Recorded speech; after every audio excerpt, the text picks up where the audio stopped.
കർത്താവിൻ്റെ അതിപരിശുദ്ധമായ നാമത്തിന് മഹത്വമുണ്ടാകട്ടെ. ഏവർക്കും എൻ്റെ സ്നേഹവന്ദനം. ഞാൻ ഇതിനോടകം വചന സന്ദേശങ്ങൾ ക്രിസ്റ്റോ മീഡിയ എന്ന ഈ ചാനലിൽ അപ്ലോഡ് ചെയ്തിട്ടുണ്ട്. വലിയ പ്രഗത്ഭനൊന്നും അല്ലാത്തതുകൊണ്ടായിരിക്കാം വ്യൂസൊന്നുമില്ല, സാരമില്ല. ഞാൻ ഒത്തിരി വ്യൂസ് കിട്ടാനും ഒത്തിരി സബ്സ്ക്രൈബേഴ്സ് കൂട്ടാനും അതുപോലെ ഇതിലൂടെ ഒരു ആദായം ഉണ്ടാകണം എന്നാഗ്രഹിച്ചും ഈ വീഡിയോസ് അപ്ലോഡ് ചെയ്യുന്നതല്ല. ഇത് ഒരു ശുശ്രൂഷയുടെ ഭാഗമായിട്ട് കർത്താവിൻ്റെ നാമത്തിൽ ഞാൻ ചെയ്യുന്നതായിട്ടുള്ള ഒരു വേലയാണ്.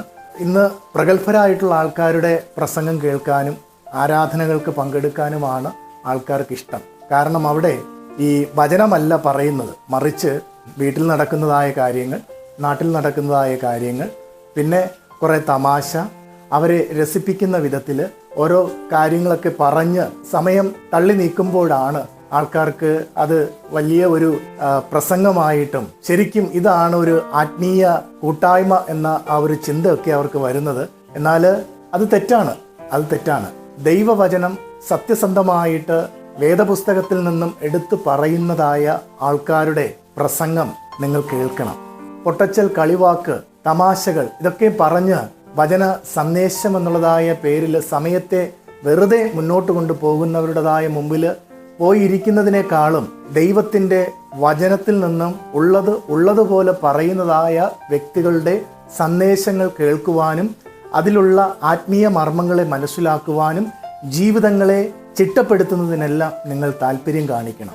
ശരിക്കും വചനത്തിൽ നിന്നും എടുത്തു പറയുന്നതായ ആൾക്കാരുടെ സന്ദേശം കേൾക്കുവാൻ, അല്ലെങ്കിൽ അവർ നൽകുന്നതായ പ്രബോധനങ്ങൾ കേൾക്കുവാൻ ഇന്ന് മനുഷ്യർക്ക് താല്പര്യമില്ല. ഞാൻ നേരത്തെ പറഞ്ഞതുപോലെ ഇത് എന്താ പറയുക, മറ്റുള്ള ഈ എൻ്റർടൈൻമെൻറ്റിനുള്ളതായ മറ്റുള്ള സംഗതികളെ പോലെ ദൈവവചന ശുശ്രൂഷയും ദൈവിക കൂട്ടായ്മകളും ആരാധനയൊക്കെയും ഈ നാളിൽ അതൊരു എൻ്റർടൈൻമെൻ്റായിട്ട് മാറിയിരിക്കുകയാണ്.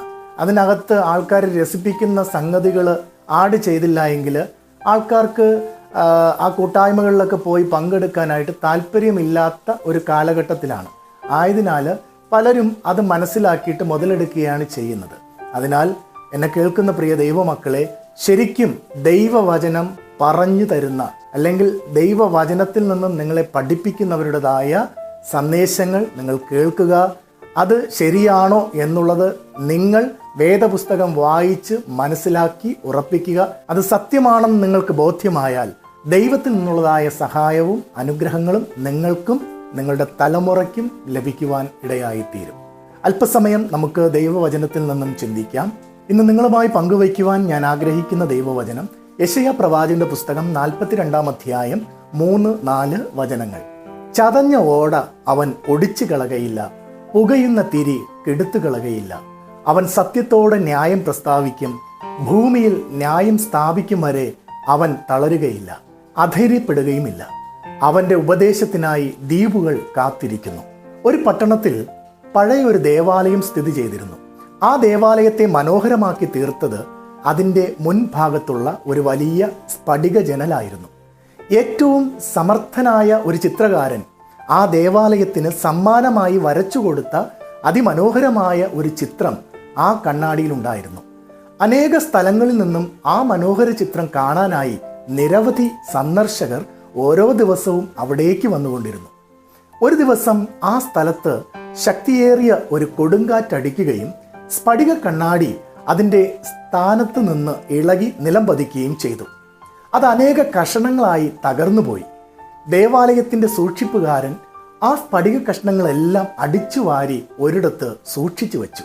ഒരു ദിവസം പ്രശസ്തനായ മറ്റൊരു ചിത്രകാരൻ ആ ദേവാലയത്തിലെ ചിത്രത്തെക്കുറിച്ച് കേട്ടിട്ട് അത് കാണുവാൻ അവിടേക്ക് വന്നു. ചിത്രം താഴെ വീണ് തകർന്നുപോയി എന്ന് ദേവാലയ സൂക്ഷിപ്പുകാരൻ അദ്ദേഹത്തെ അറിയിച്ചു. ആ തകർന്ന കഷ്ണങ്ങൾ എവിടെയെന്ന് ദേവാലയ സൂക്ഷിപ്പുകാരനോട് ചിത്രകാരൻ ചോദിച്ചു. ദേവാലയ സൂക്ഷിപ്പുകാരൻ താൻ സൂക്ഷിച്ചു വച്ചിരുന്ന സ്ഫടിക കഷ്ണങ്ങൾ വച്ചിരുന്ന സ്ഥലം ചിത്രകാരന് കാണിച്ചു കൊടുത്തു. കണ്ണാടി കഷ്ണങ്ങൾ തനിക്ക് തരുമോ എന്ന് ചിത്രകാരൻ അദ്ദേഹത്തോട് ചോദിച്ചു. ഇതുകൊണ്ട് ഞങ്ങൾക്ക് യാതൊരു ഉപയോഗവുമില്ല എന്ന് പറഞ്ഞ് ദേവാലയ സൂക്ഷിപ്പുകാരൻ ആ സ്ഫടിക കഷ്ണങ്ങൾ മുഴുവൻ ആ ചിത്രകാരന് നൽകി. ഏതാനും ദിവസങ്ങൾക്ക് ശേഷം ചിത്രകാരൻ ദേവാലയത്തിന്റെ അധികൃതരെ തൻ്റെ ചിത്രശാലയിലേക്ക് ക്ഷണിച്ചു. സുപ്രസിദ്ധനായ അദ്ദേഹത്തിൻ്റെ ക്ഷണം സ്വീകരിച്ച് അധികൃതർ ചിത്രശാലയിലെത്തി. ചിത്രകാരൻ അധികൃതരെ ഒരു രഹസ്യമുറിയിലേക്ക് കൂട്ടിക്കൊണ്ടുപോയി. പല ദിവസങ്ങൾ കൊണ്ട് താൻ വരച്ചു തീർത്ത അതിമനോഹരമായ ഒരു ചിത്രം അവരെ കാണിച്ചു. ഇത്ര മനോഹരമായ ഒരു ചിത്രം തങ്ങൾ ഇതുവരെ മറ്റെങ്ങും കണ്ടിട്ടില്ല എന്ന് പറഞ്ഞ് ദേവാലയ അധികൃതർ ചിത്രകാരനെ മുക്തകണ്ഠം പ്രശംസിച്ചു. ഇത് നിങ്ങൾ മുമ്പ് എനിക്ക് തന്ന ഉടഞ്ഞ സ്ഫടിക കഷ്ണങ്ങൾ കൊണ്ട് ഞാൻ തീർത്ത ചിത്രമാണ് എന്ന് ചിത്രകാരൻ അവരോട് പറഞ്ഞു. മാത്രമല്ല, അതവർക്ക് സമ്മാനമായി നൽകുകയും ചെയ്തു. മുമ്പുണ്ടായിരുന്നതിനേക്കാൾ 1000 മടങ്ങ് മനോഹരമായിരുന്ന ഒരു ചിത്രം തകർന്നുടഞ്ഞ പഴയ സ്ഫടിക കഷ്ണങ്ങളിൽ നിന്നും നിർമ്മിക്കുവാൻ കഴിഞ്ഞ ചിത്രകാരന്റെ സാമർഥ്യത്തെ വാനോളം പുകഴ്ത്തിക്കൊണ്ട് ദേവാലയ അധികൃതർ ആ സമ്മാനം സസന്തോഷം സ്വീകരിക്കുകയും അത് ദേവാലയത്തിൽ ആദ്യമിരുന്ന സ്ഥാനത്ത് പ്രതിഷ്ഠിക്കുകയും ചെയ്തു. എന്നെ കേൾക്കുന്ന പ്രിയമുള്ളവരെ, തകർന്നുടഞ്ഞ മനുഷ്യ ഹൃദയങ്ങളെ പൂർവാധികം ഭംഗിയായി മെനയുന്നവനാണ് നമ്മുടെ യേശു കർത്താവ്.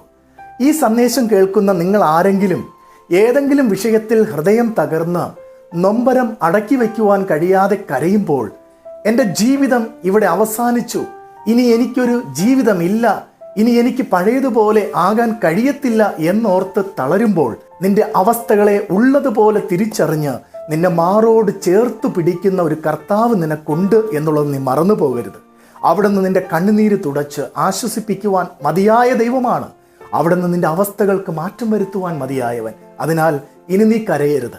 നിന്റെ കൂടെ കർത്താവായ യേശു ക്രിസ്തു ഉണ്ട്. അതുകൊണ്ട് നീ ധൈര്യമായിട്ടിരിക്കുക.